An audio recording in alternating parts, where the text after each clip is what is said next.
ಗೃಹಲಕ್ಷ್ಮಿ 2025 21ನೇ ಕಂತು ಮತ್ತು 22ನೇ ಕಂತು ಎಲ್ಲರ ಅಕೌಂಟ್‌ಗೂ ಕೂಡ ಜಮಾ ಆಗಿದೆ. ಕರ್ನಾಟಕ ರಾಜ್ಯದ ಯಾರ್ಯಾರು ಗೃಹಲಕ್ಷ್ಮಿ ಫಲಾನುಭವಿಗಳಿದ್ದೀರಾ ಅವರೆಲ್ಲರಿಗೂ ಕೂಡ ಈ ವಿಡಿಯೋ ತುಂಬಾನೇ ಯೂಸ್‌ಫುಲ್ ಆಗುತ್ತೆ. ವಿಡಿಯೋನ ಎಲ್ಲೂ ಕೂಡ ಸ್ಕಿಪ್ ಮಾಡಕ್ಕೆ ಹೋಗ್ಬೇಡಿ.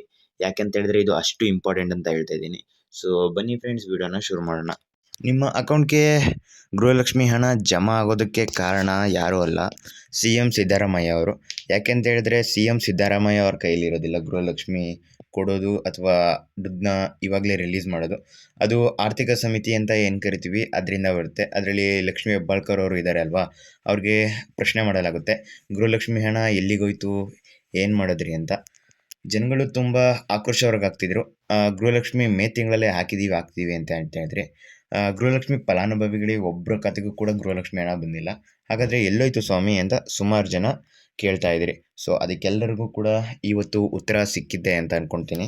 ಸೊ ಎಲ್ರಿಗೂ ಕೂಡ ಖುಷಿಯಾಗಿರುತ್ತೆ ಗೃಹಲಕ್ಷ್ಮಿ ಹಣ ಜಮಾ ಆಗಿರೋದು. ಸೊ ಮುಖ್ಯಮಂತ್ರಿಯವರು ಆರ್ಥಿಕ ಸಮಿತಿಗೆ ಒಂದು ಪತ್ರವನ್ನು ಬರೀತಾರೆ. ಗೃಹಲಕ್ಷ್ಮಿ ಹಣಕ್ಕೆ ನಾವು ಆವಾಗಲೇ ಅರ್ಜಿ ಹಾಕಿದ್ದೀವಿ ಹಣವನ್ನು ಬಿಡುಗಡೆ ಮಾಡೋದಕ್ಕೆ. ಅಂದರೆ ಫಂಡ್ ಅಂತ ಏನು ಕರಿತೀವಿ, ಯೋಜನೆಗೆ ಇಷ್ಟು ಹಣ ಅಂತ ಎತ್ತಿಟ್ಟಿರ್ತಾರೆ. ಅದನ್ನು ನೀವು ಯಾಕೆ ರಿಲೀಸ್ ಮಾಡಿಲ್ಲ ಅಂತ ಸಿ.ಎಂ. ಸಿದ್ದರಾಮಯ್ಯ ಅವರು ಆರ್ಥಿಕ ಸಮಿತಿಗೆ ಒಂದು ಪತ್ರವನ್ನು ಬರೀತಾರೆ. ಇದು ಪತ್ರವನ್ನು ಬರೆದು ಒಂದು ಸುಮಾರು 7 ದಿನಗಳ ಮೇಲೆ ಆಯಿತು. ಅವರು ಈ ತಿಂಗಳು ಅಂದರೆ ಆಗಸ್ಟ್ ತಿಂಗಳಲ್ಲಿ ಅವರು ರಿಪ್ಲೈಯನ್ನು ಕೊಟ್ಟಿರೋದು. ಸೊ ಇದು ಎಲ್ರಿಗೂ ಕೂಡ ಖುಷಿ ವಿಚಾರ ಅಂತಲೇ ಹೇಳ್ತೀನಿ. ಇನ್ನೊಂದು ಕಾರಣ ಇದಕ್ಕೆ ಬಿಡುಗಡೆ ಮಾಡೋದಕ್ಕೆ ಅಂತ ಹೇಳಿದ್ರೆ ನಾವು ಯೋಜನೆಯನ್ನು ಅನೌನ್ಸ್ ಮಾಡಿದ್ದೀವಿ. ಜನಗಳ ನಂಬಿಕೆಯನ್ನು ಉಳಿಸ್ಕೋಬೇಕು ಅಂತಲೂ ಕೂಡ ಈ ಯೋಜನೆಯನ್ನು ಇವತ್ತೇ ಎಲ್ಲರ ಖಾತೆಗೂ ಕೂಡ ಅಕೌಂಟ್ಗೆ 2,000 ರೂಪಾಯಿ ಗೃಹಲಕ್ಷ್ಮಿ ಹಣ ಮತ್ತು ಇನ್ನೂ 2,000 ಎಕ್ಸ್ಟ್ರಾ ಅಂದರೆ 21ನೇ ಕಂತು 22ನೇ ಕಂತಿನ ಹಣ ನಿಮ್ಮ ಅಕೌಂಟ್ಗೆ ಇಂದು ಜಮಾ ಆಗಿದೆ. ಸೊ ಯಾರಿಗೆಲ್ಲ ಈ ವಿಡಿಯೋ ತುಂಬಾ ಇಷ್ಟ ಆಯಿತು, ಈ ವಿಡಿಯೋಗೆ ಇವಾಗಲೇ ಒಂದು ಲೈಕ್ ಕೊಡಿ, ನಮ್ಮ ಚಾನಲ್ಗೆ ಸಬ್ಸ್ಕ್ರೈಬ್ ಮಾಡಿ ಅಂತ ಹೇಳ್ತೀನಿ. ನಂತರ ನಿಮಗೆ ಇನ್ನೂ ಕೂಡ ಗೃಹಲಕ್ಷ್ಮಿ ಹಣ ಬಂದಿಲ್ಲ ಅಂದರೆ ಏನು ಮಾಡಬೇಕು ಅಂತಲೂ ಕೂಡ ಹೇಳ್ತೀನಿ. ನೀವು KYCಯನ್ನು ಲಿಂಕ್ ಮಾಡಿಸ್ಬೇಕಾಗುತ್ತೆ. ಹೌದು ಸ್ನೇಹಿತರೆ, ನೀವು ಗೃಹಲಕ್ಷ್ಮಿ ಹಣನ ಅಪ್ಲೈ ಮಾಡಿರ್ತೀರ, ಆದರೆ ಸರ್ಕಾರ ಒಂದೊಂದು ತಪ್ಪನ್ನು ಕೂಡ ಹುಡುಕಿ ಏನಾದ್ರು ನಿಮ್ಮ ಅಕೌಂಟಲ್ಲಿ ಅಥವಾ ಏನಾದರೂ ತಪ್ಪಾಗಿದ್ದಲ್ಲಿ ನಿಮ್ಮ ಖಾತೆಗೆ ಗೃಹಲಕ್ಷ್ಮಿ ಹಣ ಬರೋದಿಲ್ಲ. ನಂತರ ನಿಮ್ಮ ಬ್ಯಾಂಕ್ ಖಾತೆಗೆ ನೋಡಿ ಗೃಹಲಕ್ಷ್ಮಿ ಹಣ ನಿಮ್ಮ ಅಕೌಂಟ್ಗೆ ಸೇರಿಸೋಲ್ಲ.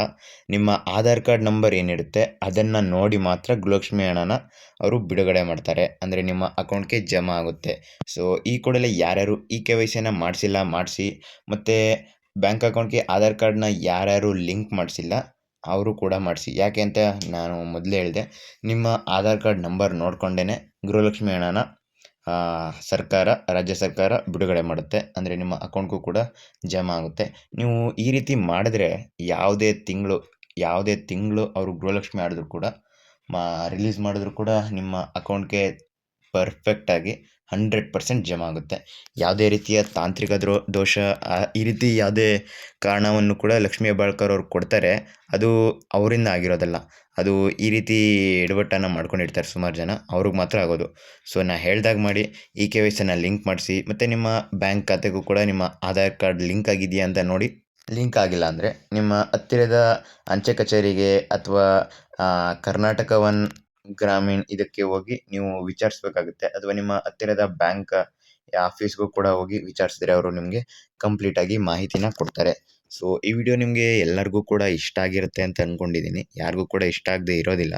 ಯಾಕೆ ಅಂತ ಹೇಳಿದ್ರೆ ಇವತ್ತು ಗೃಹಲಕ್ಷ್ಮಿ ಹಣ ಜಮಾ ಆಗಿದೆ.